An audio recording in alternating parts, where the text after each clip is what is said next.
Hello there and welcome to the Tunes From Doolin Podcast, an Irish traditional music interview series presented by myself, Charles Monod, and featuring guests from County Clare and beyond who come and visit us here in Doolin.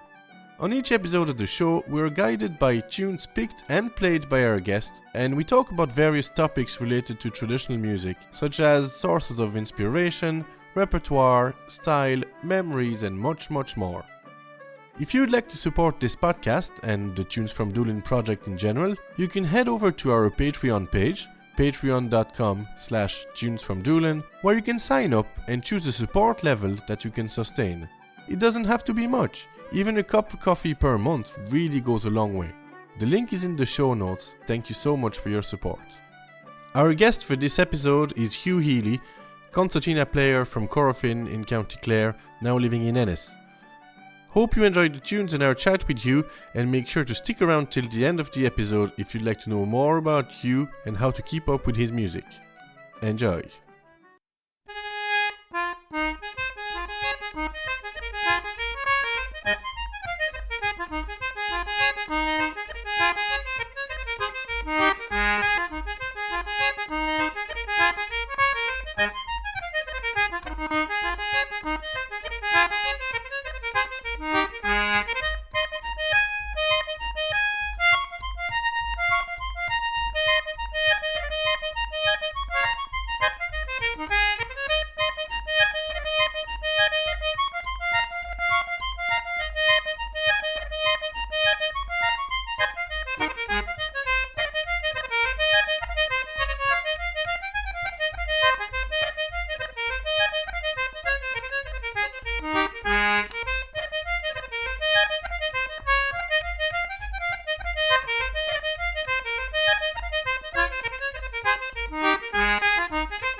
Welcome, Hugh. Thanks for coming up to Doolin. Thanks very much, Charles, for inviting me. It's a pleasure to have you, and thanks for those great tunes to start the episode. What were they?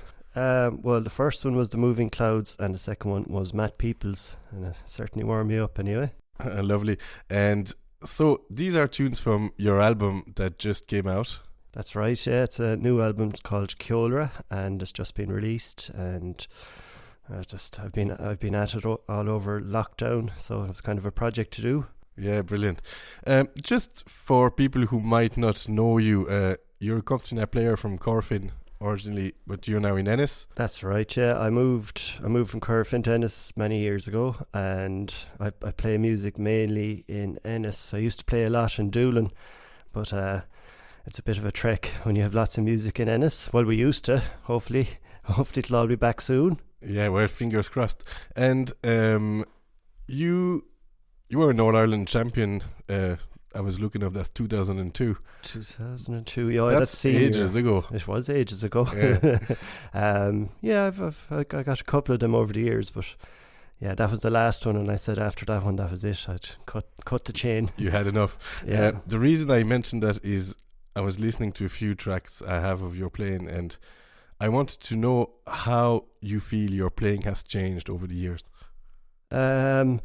Well, I suppose it's the same as anyone's playing. Your repertoire definitely changes. Like I've heard recordings myself of me playing years ago, and I just don't play those tunes anymore. I don't know whether I've forgotten them or I don't like them anymore. It's one of the two. And I'd say same as anything. When you're younger, you play probably a bit faster. Yeah. So you feel you've slowed down. I think I've there's more control in it now. I'd say more technique and more control. Probably quicker technique and less. I don't know. I'd say I'm playing the tunes slower, but with more technique in there. Yeah, the tempo slowed down. That's it. Yeah. Who was your first teacher? How did you learn the concertina? Well, it started in Ennis, which the great John McMahon. You probably haven't met him, have you? He moved to Wexford. I have, yeah. That was the concertina player with Fisher Street. That's right, yeah. He's absolutely brilliant. But I had him for the first, I think it was a year or maybe 2 years. And then he moved from Clare to Wexford. So then I went to the lovely Dimpna O'Sullivan. She was absolutely brilliant. Yeah, the late Dimpna O'Sullivan. That's right. She'd have been one of my favourite concertina players, I have to say. Loved her playing. And then I would have moved, I can't remember now the order, but I went to Breed Meany then as well. Breed Meany's absolutely brilliant concertina player, but you don't know her now. I don't know her. She moved to the UK. Okay. So, but she was absolutely brilliant. But she went to college, I think was the reason I stopped going to her, because she wasn't around. She was actually in secondary school when she taught me. And so what age were you when you started? 9. Okay. 9. And then I went to Noel Hill then to finish me off. Yeah. And I was absolutely brilliant. You didn't need anyone else after Noel Hill? Well, that's definitely not. He's amazing, like, to be honest. Is he still one of the musicians you look up to? Oh, definitely. But like, I still would even for my own music now. For instance, those 2 tunes I just played, even though Noel Hill, I love him playing the Moving Clouds because he obviously masters it. But I learned both of those tunes off John McMahon. Mm-hmm. So like, I think from all my teachers, they've all given me something, like, and definitely from tunes and style, you know. So yeah. Like the Moving Cloud, like you said, I think there's a video on YouTube of Noel Hill playing that. It's absolutely brilliant, and well, obviously I could hear a lot of what you're doing with the tune. And that before you came up, I was trying to think of 3 words that I would use to describe how you play in my mind, and you'll tell me what you think now. Is loud one of them? Is it? No, power, yeah, and then creativity and rhythm. Yeah. How do you feel about those? Well, I suppose it is the Clare way, really. You know, it would be the Clare style, because, like, you know yourself now from playing in Doolin. You know, a lot of times they'll want to dance, or, you know, there is a time and space for slower kind of listening music, whereas I think a lot of the other times it's kind of set up for dancing. You have to give them what they want. Well, they're not going to dance to a slow hornpipe, you know. They'll want a bit of a fast reel, you know, or set of them. And how much of that is also influenced by who you're playing with? Oh, it would be, and what I've listened to, I'd say most of the thing, like, obviously, I would have listened to an awful lot of music when I was younger. What you call the Kiff and Orr would have been obviously a huge influence, like, on all their music. Mm-hmm. And sure, then going up to Doolin and hearing the likes of Noel O'Donoghue and Sean Vaughan, you know, over the years. And like Sean, the same as me now, we would have played with the young Tulla Ceolaire bands when we were, you know, young teenagers, like, so we would have been involved in Ceolaire bands, so we knew what it was like to play at speed. Yeah, and do you think that's definitely where the rhythm comes from, like the North Clare dancing / Ceolaire band style? Yeah, definitely, 100%, because even though I don't know why, but they say that some Tulla or East Clare musicians play slower. I don't think so, because I've heard what they play with the Tulla. The Tulla CD is absolutely brilliant. I was listening to one in Noel O'Donoghue's mother's house about a year ago, and it was like it was very fast moving music as well. Like, so nothing wrong at all. No, definitely nothing wrong with them. You mentioned Doolin and Noel O'Donoghue and Sean Vaughan. When I first came, that's in 2006, I still remember those Sunday sessions. I think, like the Super Sundays, as we used to call them, the double gig, the back double to back. gigs, yeah. What's the place of Doolin in your musical journey? That would have been my late teens and early 20s. So that's really where I learned how to play gigs, and you know, it would kind of, you'd kind of set up certain sets of tunes that, you know, the crowds would respond better to, and you know, certain sets of tunes, you know, you'd all have to gauge who was there what night. You know, there were midweek times we played as well, and obviously it wouldn't be the same. Different vibe. Well, it would be, yeah. So you'd have to, you know, you'd know yourself. You know, after playing a couple of sets of reels, you might want to slow things down a little bit. Well, yeah, and I think it's boring anyway for any audience if you're just playing all the one kind of music. You know, you have to change it up and give them a bit of variety. You know. Well, I suppose, like, typically in Doolin, where the audience most of the time would be people from abroad. Well, there's a mix, obviously, but a lot of people from abroad who don't know much about Irish music, and there's always that impression of, sure, it's all the same. That's it. Now, I can see from them as well, from what I thought was happening, that reels, the tempo of reels confused them. I think it does, because it is a very hard tempo to get your head around, even for us. Like, there's too much happening within a bar and they can't follow. Yeah, whereas with a jig or a waltz, you know, it's much easier to follow the tempo. You know, it's easier for them to listen to it, and that's what you were saying now as well. It all sounds the same, but like, that's like on the new CD now. You'll hear it if you listen to it, that I do change keys in sets. But that is to give a bit of variety as well. Yes. Because it doesn't all sound the same if you change keys. Yeah, if you play, like typically in Doolin, if you play three reels in G, one after the other, sure, most of them they'll be like, oh, they just played the same 8 bars. It was a very, very long tune. Yeah. And we both know there's certain tunes that are played, older sets of tunes, and they're very, very close. Like, yeah. Oh yeah, getting even confused between tunes. Yeah. Yeah, I know what you mean. You brought a track from your CD with you. Thank you so much. Yep, no problems at all.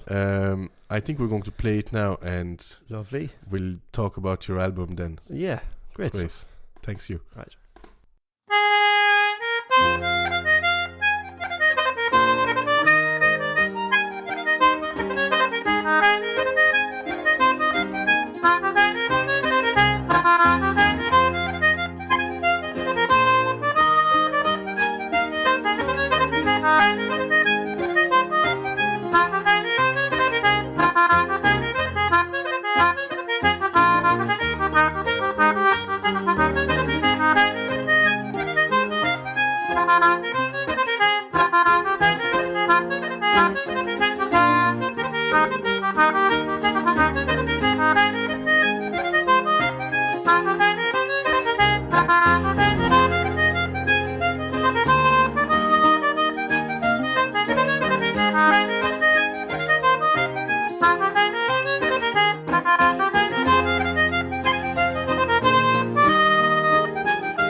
wow, those tunes, you brilliant. Thanks very much, Charles. It took me a while to get them together. I know the first two. I call them McGivney's Fancy and The Birds. I'm not sure about the last one. The Mathematician. And you have the same names for the first two? I do, yeah. Okay, good. Yeah, we're probably right then. That's a good start, so. Yeah. Where did you get them? Well, I would have heard the first tune from Paddy O'Brien and Dahi Sproul. That would have been the first tune. And then the second tune, it was Murty Ryan and Siobhan Peoples. I heard them playing it in Ennis, and it was such a nice key. It really stood out to me, like it's in the key of C, so it's just... And the way it starts on a high G, or it's just unusual for a hornpipe. It is, yeah. So it just stood out. It actually, because it kind of threw me for a while just how to get my head around it.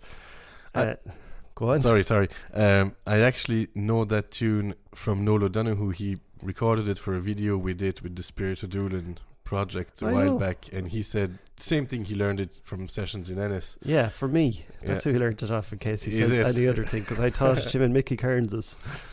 Well, he loved it anyway, and everybody seemed to love it. Great tune. Yeah.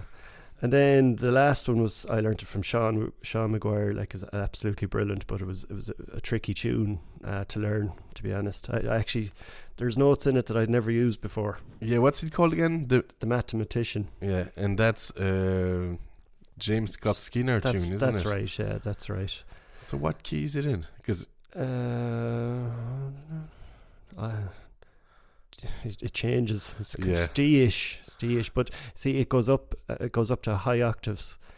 So the notes that's as high as my concertina goes. Yeah, it's fairly obvious, when you play it, but oh my God, all the triplets and all that. Like, you do an amazing job of the tune. I'd love to know how you went about picking the tunes for the album. Yeah, well, it was actually it was one of the harder things to do, like, because after the years of playing music with so many different people, I play with my brothers, obviously. Colm, and that Colm would have his own kind of set, not a small set, a huge set of tunes. And then Eric went to Tommy Peoples, so that'd be a different kind of a set of tunes. Like, I went to all those different teachers, the concertina teachers. That's a different sets. And then, like, I play with, I used to play with Noel and Sean Vaughan, and that would be different tunes again. And then I played Andrew McNamara, and that would be a different set of tunes. So all different repertoires. There's a lot of tunes there. Yeah. So to narrow it down, and some tunes as well I'd find would suit concertina better than other tunes. Did you try to make a conscious choice of picking tunes from those different repertoires in order to represent, because that's your first solo album. You did 2 albums before. That's right, yeah. You did one with your brother, Colm. Macallan O'Hoiga. Yeah, Colm plays the accordion. There's a few guests. What year was it? 2004. 2004, Let's go back. Yeah, that's a long time, yeah. And then you did the album with Blackie, which has the best album title ever. I don't know, some people disagree. We Were Drinking and Kissing the Ladies. Yeah.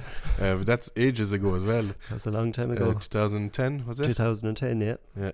So first solo album, did you try to represent all those different influences? I suppose when I left Blackie out, I would have played music with Blackie for years as well, like, and pipes are restricted to what they can play key wise as well, so there are a lot there, but the main part I was trying to pick out was to have a variety on the CD.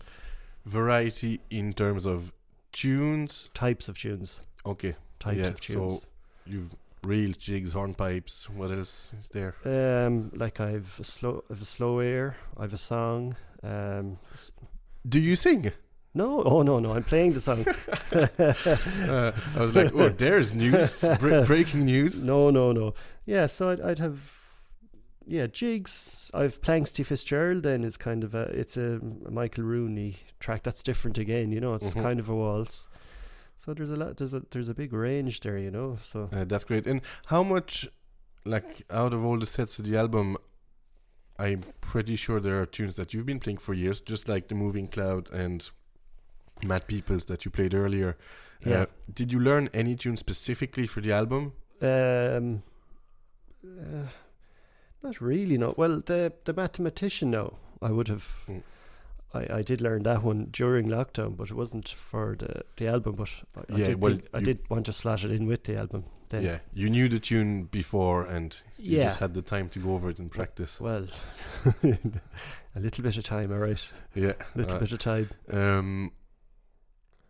Not jumping topic, but since we were mentioning lockdown, how have you been and what about music? Did you manage to motivate yourself playing at all, or not really, no.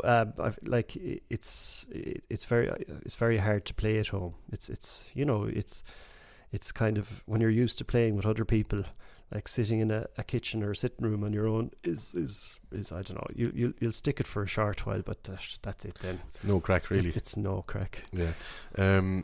Something we didn't mention is that you're actually not a musician full time. All right. Yeah. So you're a teacher. I'm a teacher, yeah.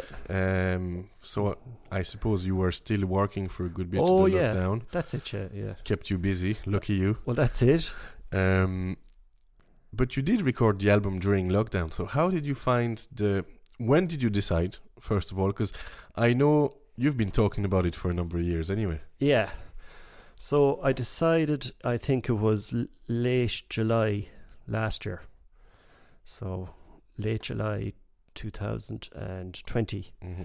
And then it was about 2 weeks later, Michael, because everything was shut, there was nothing on, so Michael McCaig was free. He just happened to be free at the time, and Pádraig O'Reilly. So that was it. Literally, I think it was 2 to 3 weeks later, I was back in Milltown starting it. It had started like in the studio. So you went to Martin O'Malley, did you? Oh, yeah, I did, yeah. That's great. And so you mentioned Pádraig O'Reilly plays the piano, Michael McCaig on guitar and bouzouki. Okay. And then John Maloney on the bodhrán. Lovely. So that's the main crew.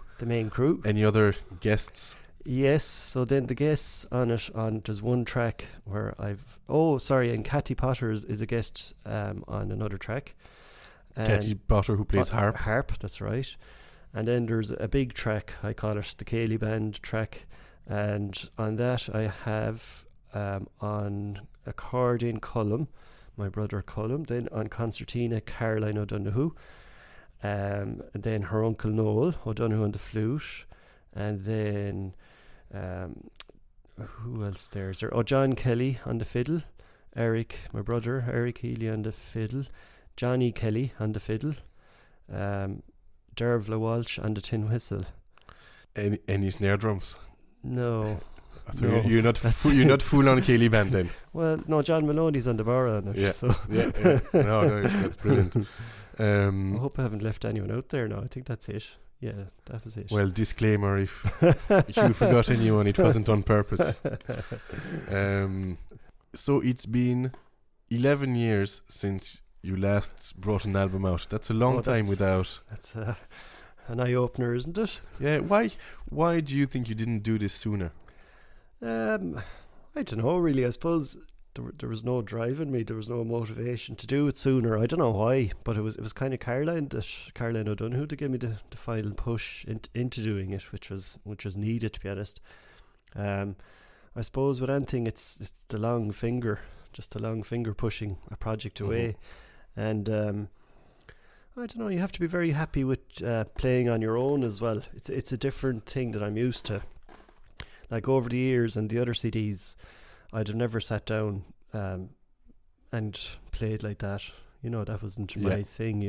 I would have now at competitions, flag competitions, or the Concertina recital in the Willie Clancy Willie Clancy recital, but I didn't really enjoy those parts. Okay, it's we'll talk about it a bit later, because I wrote down a couple of questions around recitals and record and solo playing in general, because it's a big step. I mean, it is putting yourself out there like that. So yeah, would you say that it was not a fear, but you were just not ready? Yeah, just not ready, I'd say. And like as you know, because you've done stuff yourself, like it's it's an awful lot of thinking, like what goes into a track, what tunes, do you know, are they the tunes I want to go in, do they go together, the keys, and like, and then everything around the album between design, sound, the recording, mixing, mastering. I think people often don't realize, people who are not musicians don't realize the amount of work that's involved in bringing out an album. Yeah, and like, as I've spoke to you before now, even the cover, like, and what you put in the sleeve notes, all that information, it's like, the internet is great, but there's an awful lot of clutter in the internet. So even with all the information on the internet about a track or a tune, it's very, very hard to find actual concise, to do your research, clear information. And we all know tunes that have 2 or 3 names. Yes. And that's on different albums. So well, I'm delighted we got the same names for this set of Hornpipes at the start there anyway. I recorded the album with my friend JB there, so that's a duet album, and we were fairly stressed. Thank you. We were fairly stressed, and we recorded it live because we didn't feel like going in separate booths and all that. And we actually recorded at the house because Jack Tatty, who recorded the album, said you'll be more comfortable, because we told him, like, you know, we're stressed out. Yeah, like, we'll do it at your house. How was it for you? The previous albums, did you do live or did you separate booths? No, separate booths. It always had to be separate booths for the other ones. Just I'd find with the Concertina that it spills over into other mics. Yes. And so with an accordion, then I would have been spilling over into other mics. And then I would have found then with Blackie, you couldn't possibly record with him in the same room as volume wise. Yeah, because and like he that's on the pipes now, so he can't play quieter. Mm-hmm. You know, it's the one volume. Yeah, it's on or off. It's on or off. Yeah, so that you couldn't possibly be in the same room with that. Yeah. It would just spill over. So you were used to the recording in the booth on your own in a way. Yeah, well, like, now in fairness to Martin O'Malley's setup, it's a brilliant setup. You're in a separate booth, but you've windows, so you can actually see each other, and you're actually looking at each other. So okay, so you were still recording live, so to speak, like you were playing the sets together at the same time. Yeah. Okay, so then this time around, you really had to just go there, play by yourself. Well, for some parts, yeah. It baffles me, to be honest, that somebody like you, who I really look up to, like I think you're one of the most amazing concertina players I know, and that you still feel that stress of playing on your own. Oh yeah, well that would be there. I think that's there for most people. Yes, like, it's butterflies, and there's, I don't know, it's the least unexpected time that you'd get nervous. You know, I could go into a bigger crowd and not be nervous, and then maybe a smaller intimate crowd where you can actually see them. Mm-hmm. Now you'd never know. Yeah, that makes sense. We'll talk more about that because I have a couple of specific questions about the settings. But would you like to play another tune for us?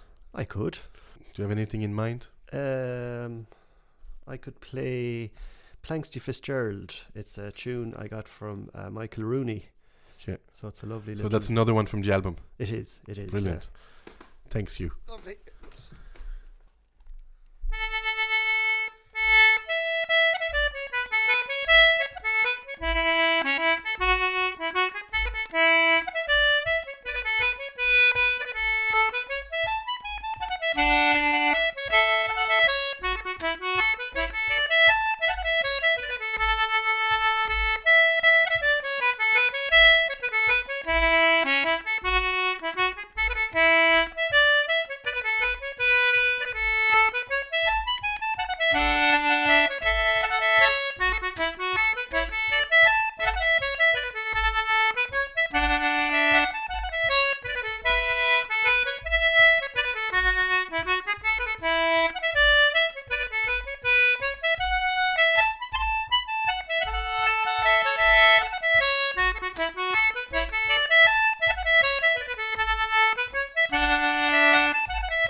That's really a lovely tune, Hugh. I don't think I've heard it much before.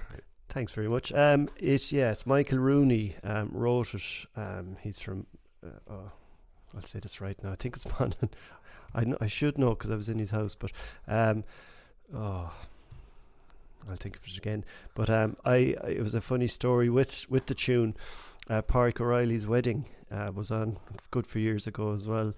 And Pádraig had contacted me a few weeks before and asked me would I play while his wife walked up to the aisle, and I said I would, of course. Yeah, I'd love it. I'd said, grand, no problems, I'll play that, no problems at all. And then he gave me the tune to learn. Oops. Yeah. But now, in fairness, I love it as a tune, but it's unusual. It's unusual, like. And while you were playing it, we come back to what I was saying before. The difference between playing solo, like recitals, concerts, recording, and sessions, there's a different approach. But in your case, for me, there's almost like there are two different Hugh Healys in the way you're playing. Do you know what I mean? I do, yeah, I do. In your own words, why are you playing different, or how? Yeah, well, I suppose it's like you have to adjust your setting, you know, and I suppose like if you're in a louder kind of setting with a group of musicians, you're not going to. There wouldn't be a group of musicians now who would sit down and play that tune, for instance. Mm-hmm, yeah, it wouldn't suit. No. You know, and there's certain tunes would suit and certain tunes wouldn't suit. Now that wouldn't suit. Also, as well, I find that, you know, if it's a bigger session, I don't know, I'm sure you've heard this as well sometimes, a bigger session, and if you hear recording back of what you actually played, sometimes it can get a little sloppy, to be honest. Mm-hmm. And it's just because it's not that the music is so loud, it's because the crowd is so loud and everything gets louder, you know, and I don't think it's as clean. But it's not even only about adjusting the volume, because I really picture you flicking the switch of recital mode, and that's where I think all your in both settings you're a very, very creative player, but in a different way. And I think when you play on your own, the technical brilliance comes through. Maybe obviously we can only listen to you, yeah but I do think that you just play different. Is it because you can hear yourself better? That's it, yeah. Like I was going to say now that being said, if you're just in a normal session, but a mic'd up session, which I've played a lot as well, it's a different session as well, because you can actually hear what you're playing, you know, and you have to be exact, which makes you focus, you know. But also with those, and you have a monitor, you know, so you can actually hear back what you're putting out. So it's when someone records you in a session, you don't hear it back until you hear it back, literally. You know, and you never know how the sessions were recorded. Like, I mean, even just the phone, or back in the days, the mini disc recordings, and or like you know, is the recording device, like, is it beside the concertina, or is it beside a fiddle? You know, is it actually hearing what's actually being played? Yeah. Do you have a preference though? Which one? In terms of which setting to play in, because I understand the stress from the recital recording solo environment, but surely you get a kick out of it. You'd get a kick after, I'd say, but you'd have to dry your hands a few times after that. It can be very nerve-wracking, but I would prefer to play with more people. Like I don't mind the stage part, but I do mind playing on your own part on a stage, because it's very unusual. Yeah, it's very, very funny to me, because your playing is so confident. You know, in sessions and all that, like, you never think that somebody who is so confident in their playing gets that, but at the end of the day, Oh, there are very few people who don't get it. Oh, that's it. Yeah. I think it's called stage fright for a reason, because it does happen. Even to speak over a microphone is a different thing as well, Well, you're doing well here anyway. It's really funny because you mentioned the recitals during the Willie Clancy summer school in Milltown. Yeah. And again, to me, I've seen a few, I heard some recordings. You entertain the crowd, even when you go on that stage. Yeah. Well, I've heard the recordings. Well, they're nice, they're nice, but it's nice after. I enjoy it after. But I always thought, I think there was one that you go on stage. I don't remember what year it was, but I was there, and I think there's a recording in the archives in Dublin. But you go on stage and you say, "I'm going to play the trip to Birmingham," and the second tune is going to be a surprise. Yeah. So I mean, you've that entertainer thing, and then you play the Box of Oranmore, and that's brilliant set. But yeah, were you sweating? Oh yeah, that and on top of it, those recitals are brilliant, and I'm sure it's amazing for the crowd. But it's always a full crowd, especially I haven't gone to many of the other ones. Well, the fiddle one I've gone to a couple of times, but they're always full. Yeah. So they're very warm, and you've lights on you obviously, so they can see you. So they're warm. And it's nerve-wracking. And the audience that's there, that all the other great concertina players out there, they are literally listening to you. Yeah, literally looking at you. Yeah. You mentioned the concertina recital is always busy, and that kind of goes, I suppose, with the fact that concertinas have become increasingly popular the last few years.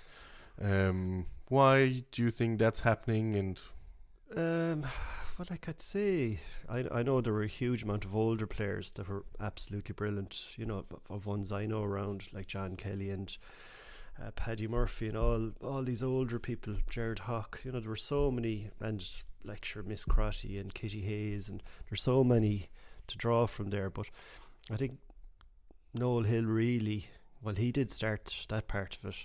I think he really did make it popular in a way as well, to bring it on to the next. Now, he wasn't on his own, but he did a huge amount of work, especially in the Willie Clancy with it.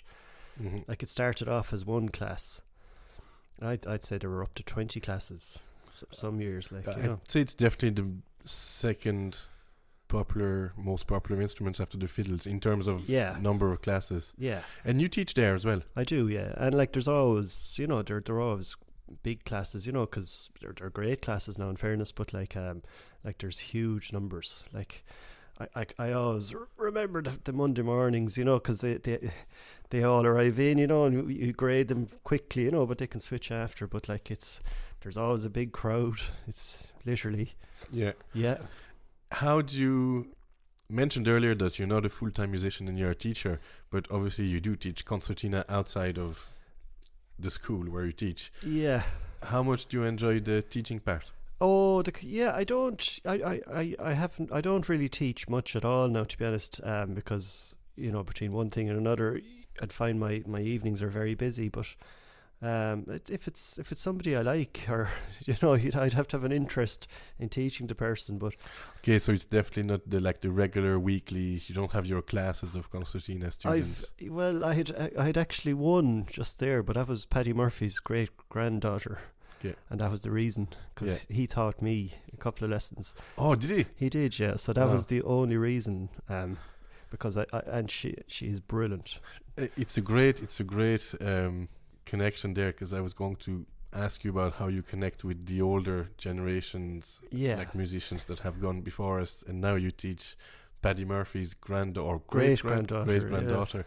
How how do you connect to the whole tradition thing? And it's where we got our music from. It's 100% it. And I was very fortunate when I was younger that my father and mother, they used to bring us to sessions, so we would have been brought to Ina, and Paddy Murphy would have been playing there. So we would have got immersed in it, like, and we would go into other things, like my parents had the tapes. There was no CDs back then, though, sadly. They had the tapes bought, and like we did listen to them. Yeah, great.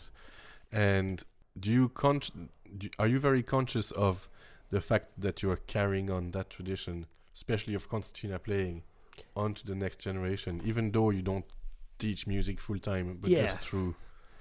Yeah, but like you would hope that it would be passed down. Like, you know, I find with a lot of, and it's not a cutting comment or anything, I'd find though with a lot of younger musicians, that they don't really listen to music. I find, well, I'd say it's kind of a catch-20, like, you know, where like even newer cars now don't have a CD player, and they definitely don't have a tape deck. I think a lot of it might be to do with the fact that the parents don't play, maybe, yeah. I'm saying this because my eldest daughter, she's 10, Lily, she's learning the concertina, and I'm constantly making her listening to stuff. That's it, and yeah. But it's not like, you know, sit down now for half an hour and listen to this. That's it, yeah. Just like, oh, there's something coming up on the radio or in the car or at home, and oh, Lily, come here 2 minutes, just listen to this. What do you think? Whatever. Yeah. But you feel there's not as much listening. Well, like, yeah, it's like when anytime when I was teaching classes, I taught at other festivals, you know, I'd ask them what do you listen to, or I'd tell them this is a tune from a CD. You know, I'd be able to tell them maybe Micheál O'Reilly or whatever CD I would have gotten that tune off, and they, you know, some of them wouldn't. They might not know Noel Hill, like. No. Yeah. And it's nuts. I'd say, have you ever listened to the CDs or anything? And like most of them would say no, just no. They'd never heard anything. That's it's like a step back. Steps forward but step back, and I could see why. Do you know the actual physical thing of getting a CD in your hand? Absolutely. And actually putting the CD on, like, no matter who you are, I think there will be tracks that you will not like, but there will be tracks you like, and like, I think you just have to listen. Do you know? Listen to something. Yeah, well, absolutely, and that's interesting. I didn't expect the conversation to go here, but loads more young concertina players.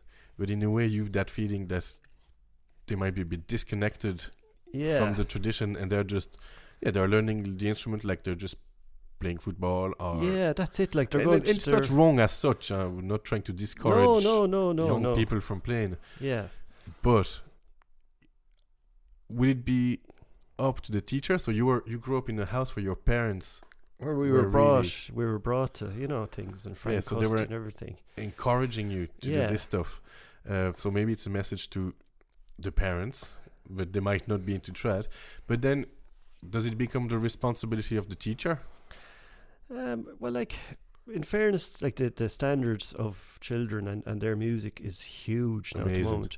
But the only fault I would have with it is you'd find a lot of the times that, you know, they would have that tune learnt in the week and they'd have it lovely and everything, but like, have they played the other tunes they learnt the other weeks? Are they actually building up, you know, a set of tunes? That's maybe something that comes later, maybe in teenagers, cause if you keep going, you know. It's a hard one to call, really. But it's very interesting nonetheless. I mean, and since we're talking about listening to music, how much listening do you still do these days? I do a good bit. I do actually a good bit, yeah. I was listening to Noel Hill actually this week. Just which album?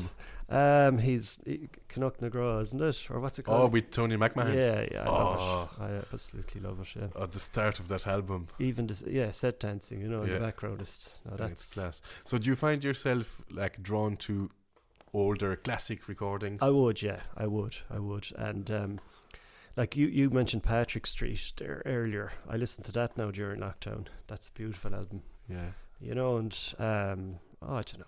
There's so many good albums, body bands, all these. I don't know. There's just so much to listen to. Well, I'm pretty sure your album is going to add to the list of great albums to listen to. Hopefully. Well, I think it's a good way to end the episode. Thanks, I'm Charles. going to give all the information right after about how people can find your CD. Lovely. But thank you so much for coming, Hugh. Thanks, Will and Charles, for having me. And hopefully we'll see you in Doolin for more tunes. That's and it. a bit of crack once everything is back to normal. We play a tune before you go? Yeah, lovely. Great stuff. Yeah, great stuff. Thanks, Hugh. Thanks again so much to Hugh Healy for taking the time to come on the show today, and I hope you enjoyed this episode. If you'd like to keep up with Hugh and his music and order his brand new album, make sure to visit his bandcamp page, and you can also find his album at Custy's Music Shop in Ennis. All the links are in the description. Thank you again so much for listening to the Tunes From Doolin podcast, and make sure to subscribe so you don't miss new episodes. It would be very helpful if you could tell your friends about the show too, share it on social media, and feel free to visit the Patreon page if you would like to support. If you would like to know more about the Tunes From Doolin project, you can check out the website and YouTube channel. You can also email me at tunesfromdoolin@gmail.com. I would love to hear from you. Thanks again, and see you at the next episode.